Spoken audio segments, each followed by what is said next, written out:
अरण्या इस वक्त घूमते हुए महल के पिछले हिस्से में आ गई थी। कानन वन में तो ज्यादातर लताओं और पेड़ों की लकड़ियों से बने घर ही होते थे, मगर यहाँ ईंट पत्थरों से बनी ऊंची ऊंची इमारतें थी।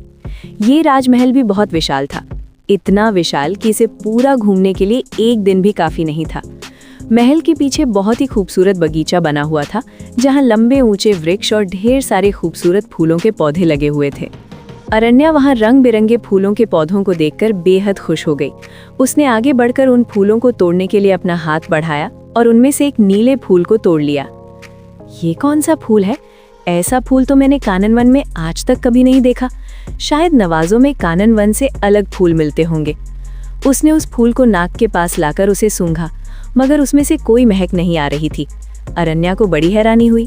उसने इस बार लाल रंग का एक दूसरा बड़ा सा फूल तोड़ा और उसे सूंघा, मगर इस बार भी वही नतीजा निकला। इस फूल में भी कोई खुशबू नहीं थी। कमाल है, ये कैसे फूल हैं जिनमें कोई महक ही नहीं है? अब उसने उन पेड़ों और पौधों को ध्यान से देखा। ये सभी पेड़ पौधे कानन वन से बिल्कुल अलग नजर आते थे। अरण्या ने उनसे संपर्क बनाने की कोशिश की, मगर उनसे किसी भी तरह की तरंगे भी नहीं निकल रही थी। अजीब बात है, यहाँ के पेड़ पौधे भी उस पक्षी की तरह अकड़ू मालूम पड़ते हैं, तभी मुझसे बात नहीं कर रहे। अरण्या ने चिढ़ते हुए उन पेड़ पौधों पर नजर डाली। मुझे भी इनसे कोई बात नहीं करनी। अरण्या नाराज होकर वहां से आगे बढ़ गई और बगीचे के दूसरे हिस्से में पहुंच गई। यहाँ पर एक छोटे से झरने से निकलकर एक नदी बह रही थी और उसके आसपास काले काले पत्थर पड़े हुए थे। उन पत्थरों के पीछे से उसे चमकीली सी कोई चीज झांकती हुई नजर आई। अरण्या ने दबे पांव पत्थर के पास जाकर देखा। ये किसी के लंबे चमकीले बाल थे जो यहाँ तक फैले हुए थे। अरण्या ये देखकर हैरान रह गई। इतने लंबे बाल किसके हो सकते हैं? ये बाल एक पेड़ से नीचे लटक रहे थे। अरण्या ने उन बालों को हाथ में पकड़कर झटका और एक औरत पेड़ से नीचे पानी में गिर पड़ी। छपाक की तेज आवाज हुई और अरण्या ने डरते हुए अपने कदम पीछे खींच लिए। हाय हाय, कमर तोड़ डाली मेरी। कितने चैन से सो रही थी मैं यहाँ। किस कमबख्त ने मुझे नींद से जगाया? पानी से बाहर आते हुए उसने चारों तरफ नजरें दौड़ाईं और फिर उसकी नजर अरण्या पर जाकर रुक गई। तुमने मुझे पानी में गिराया? माफ कीजिएगा, वो आपके बाल। अरे क्या जमाना आ गया है। माना कि मेरे बाल बहुत सुंदर हैं, मगर इसका ये मतलब थोड़ी है कि तुम उन्हें पकड़कर खींचने लग जाओ। क्या मतलब? अरण्या ने अपनी आंखें फाड़कर अपने सामने खड़ी औरत को देखा, जो निहायत ही खूबसूरत थी। उसके लंबे बाल उसके घुटनों तक आते थे। अरे बेशरम, तेरी माँ की उम्र की हूं मैं। जब से आया है घूरे ही जा रहा है। तू है कौन? पहले तो तुझे नहीं देखा यहाँ पर। मुझे तो वो पक्षी, मेरा मतलब है पक्षी राजकुमार अभिराज यहाँ अपने साथ लेकर आए हैं। अरण्या ने जल्दी से जवाब दिया। इतना सुनता ही कि उस औरत ने खुशी के मारे अरण्या का हाथ पकड़ लिया। तुम्हें अभी यहाँ लेकर आया है? मतलब तुम उसके बच्चे हो? मेरे अभी की शादी हो गई, बच्चे भी हो गए। हे भगवान, कितनी लंबी नींद सो गई थी मैं। तभी मैं सोचूं तुम्हारी शक्ल उससे इतनी मिलती जुलती क्यों है। आखिर मेरे अभी ने तुम्हें जन्म दिया है। अरण्या हड़बड़ा गई। वो चिड़चिड़ा चिड़ा और उसका जन्मदाता? आप गलत समझ रही हैं। उसने मुझे जिंदगी नहीं दी, उल्टा मैंने उसे जिंदगी दी है। वो भी एक बार नहीं, तीन बार। पूरे 3 बार जान बचाई है मैंने उसकी। अरण्या ने फिर से शेखी बघारी। उस औरत ने अपनी आंखें बड़ी करते हुए अपने मुंह पर हाथ रख लिया। क्या कह रहे हो? तुमने अभी की जान बचाई? अब तो मुझे इस बारे में सब कुछ जानना है। वैसे मैंने तो तुम्हें देखते ही जान लिया था, तुम में कुछ तो खास बात जरूर है। उसने झट से अरण्या का हाथ पकड़ लिया और उसे लेकर वहीं किनारे बने पत्थर के चबूतरे पर जा बैठी। हाँ, अब बताओ, तुम मेरे अभी से कैसे मिले? कहाँ मिले? किस तरह उसकी जान बचाई? मुझे ना ऐसी कहानियां सुनना बड़ा अच्छा लगता है। क्या बताऊं? अरण्या ने परेशानी से अपना सिर खुजाया। सब कुछ, जो भी अब तक हुआ। उसने अपनी आंखें मटकाईं। ठीक है, अरण्या ने अपना गला साफ किया और उसे सब बताना शुरू किया। एक रात मैं अपने बगीचे में घूम रही थी जब वो पक्षी जली भुनी हालत में मेरे सामने आ गिरा। हाय हाय, बेचारा अभी। हाँ, पहले तो मुझे लगा भगवान ने मुझ गरीब पर तरस खाकर मुझे भुना हुआ मांस खाने को भेजा है, सो मैं उसे उठाकर अपने कमरे में ले आई। मगर वहां पहुंचते ही वो इतना बड़ा आदमी बन गया कि वो मेरी थाली में समा ही नहीं रहा था।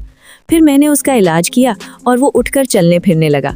मैंने उसे कहा भी कि इधर उधर ना जाए, वरना रक्षिकाएं उसे पकड़कर उसके पंख तोड़ देंगी, मगर वो बड़ा अकड़ू था। मेरे मना करने के बावजूद वो पूरे कानन वन में घूमने लगा और फिर रक्षिकाओं ने उसे लगभग पकड़ ही लिया था। हाय हाय, बेचारा अभी। जरा रुको, क्या कहा तुमने? तुम कानन वन से आए हो? उसकी आंखें हैरानी से फैल गई। हाँ, मैं वहीं से हूँ। अच्छा, फिर आगे क्या हुआ? उसने दोबारा पूछा। फिर मैंने बड़ी मुश्किल से पानी में डुबोकर उस अकड़ू राजकुमार की जान बचाई, वरना त्रिचाला ने तो उसे पकड़ ही लिया था। इतना कहकर अरण्या चुप होकर उसका चेहरा देखने लग गई। रुक क्यों गए? आगे भी तो बताओ, फिर क्या हुआ? मुझे लगा आप फिर से हाय हाय करेंगी। अच्छा हाँ, ये करना भी जरूरी है। हाय हाय बेचारा अभी। फिर आगे क्या हुआ? फिर मैंने उसे बाहर निकाला ही था कि वहां पता नहीं कहां से एक बड़ा सा राक्षस आ गया।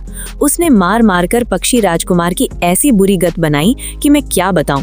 वो तो मैंने बड़ी बहादुरी से उस राक्षस के साथ लड़कर आपके अभिराज की जान बचाई, और बस मेरे इसी एहसान का बदला चुकाने के लिए वो मुझे अपने साथ यहाँ लेकर आया है। हाय हाय बेचारा अभी, उसने थोड़े अफसोस के साथ कहा, और फिर एकदम से एक्साइटेड होते हुए अरण्या का हाथ पकड़ लिया। मगर देखा जाए तो ये कहानी कितनी रोमानी थी ना। ऐसे ही तो प्यार की शुरुआत होती है। एक लड़का और एक लड़की आपस में मिलते हैं। लड़का बड़ी बहादुरी से लड़की की जान बचाता है। फिर वो लड़की उसकी बहादुरी पर ऐसी रीझती है कि उसे अपना जीवन साथी बना लेती है, और इस तरह शुरू होती है एक नई प्रेम कहानी। फिर उनका नया घर, और उस घर में ढेर सारे छोटे छोटे बच्चे। इतना कहते कहते वो चुप हो गई और अपने सिर पर हाथ रखकर वहीं वापस चबूतरे पर बैठ गई। मगर मैं भी ये सब क्या सोच रही हूँ? तुम दोनों ही तो लड़के हो। अगर तुम कोई लड़की होती और अभी तुम्हारी जान बचाता, या फिर अभी लड़की होती, तब तुम दोनों की प्रेम कहानी शुरू होने की कुछ संभावना भी बन सकती थी। मगर लगता है अभी मुझे अपने पोते पोतियों को देखने के लिए और इंतजार करना पड़ेगा। अरण्या ने उसकी बात सुनकर खुद को ऊपर से नीचे तक एक बार देखा और फिर मन ही मन सोचने लग गई। वो बूढ़ा पक्षी तो कहता था कि मैं लड़की हूँ और वो लड़का, मगर ये औरत तो कह रही है कि हम दोनों ही लड़का हैं। आखिर मैं हूँ क्या, लड़की या लड़का? हे भगवान, ये सारे लोग मुझे पागल कर देंगे। फिर वो वनिका से बोली, आपने अभी अभी कानन वन का नाम लिया था, क्या आप कभी वहाँ गई हैं? कानन वन का नाम सुनते ही वो अपने ख्यालों से बाहर आ गई। हाँ, तुम महारानी कनिका को तो जानती होगी ना? हाँ, वो हमारी रानी माँ है, अरण्या ने जवाब दिया। मैं उसकी बहन वनिका हूँ, सदियां हो गई उससे मिले हुए। कहते हुए वनिका की आंखों में दुख झलक आया। क्यों, आप कभी उनसे मिलने कानन वन क्यों नहीं आई? अरण्या ने आश्चर्य से पूछा। तुम्हारी उम्र क्या है बच्चे? वनिका ने उसे गौर से देखा। पूरे 17 साल। फिर तो तुम अभी ये सब जानने के लिए बहुत छोटे बच्चे हो। बीते समय में ऐसी बहुत सी चीजें हुई जिनसे यहाँ की कई प्रजातियां एक दूसरे से दूर हो गई। कानन वन भी उनमें से ही एक है। काश मैं उससे मिलकर उसे जादू की एक झप्पी दे पाती और उसे वापस मना लेती, सब कुछ पहले जैसा हो जाता। वनिका की आंखों में आंसू आने लगे थे। जादू की झप्पी? ये क्या कोई नया जादू है?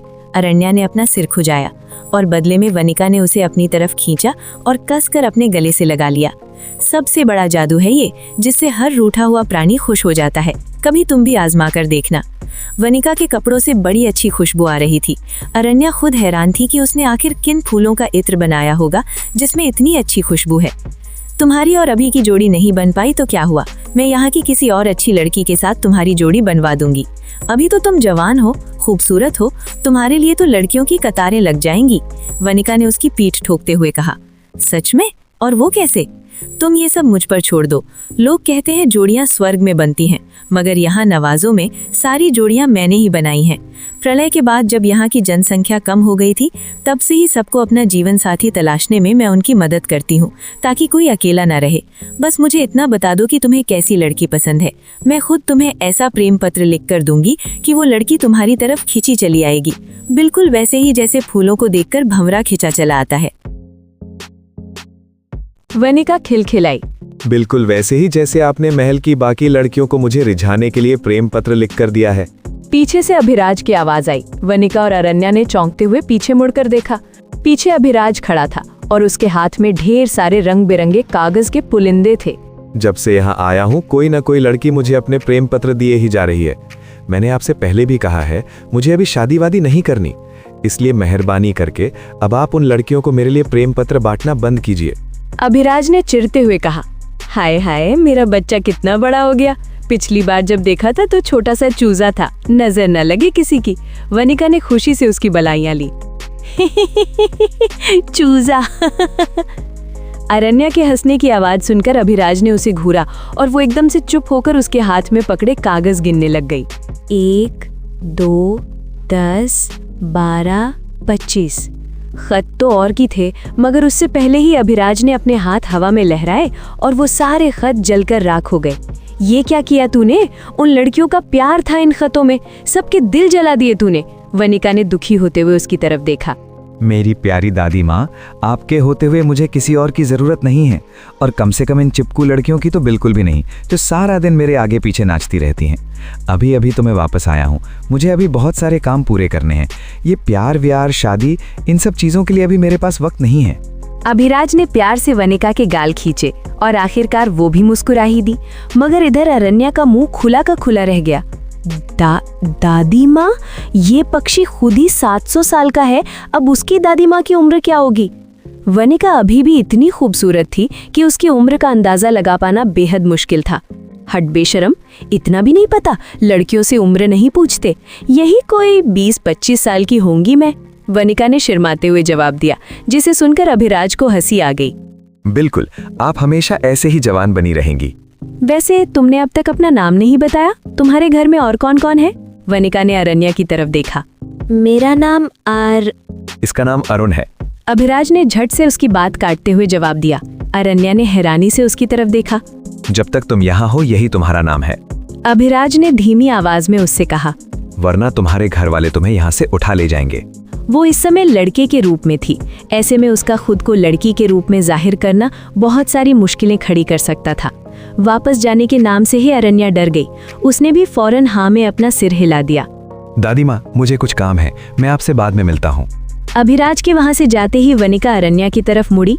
चलो मैं तुम्हें यहाँ की लड़कियों से मिलवाती हूँ, तुम्हें देखकर तो वो सब अभी को भी भूल जाएंगी। एक बार तुम्हें तुम्हारी जीवन साथी मिल जाए, फिर मैं तुम्हारे बच्चों के साथ खेलूंगी। वनिका ने उसका हाथ पकड़ा और बगीचे के एक किनारे बने एक बड़े से कमरे में लेकर आ गई, जहाँ ढेर सारी लड़कियां इकट्ठी होकर हंसी मजाक कर रही थीं। अब क्या होगा? अरण्या कैसे बचाएगी खुद को आने वाली मुसीबतों से? जानने के लिए जरूर सुनिए द फ्लावर प्रिंसेस का अगला भाग।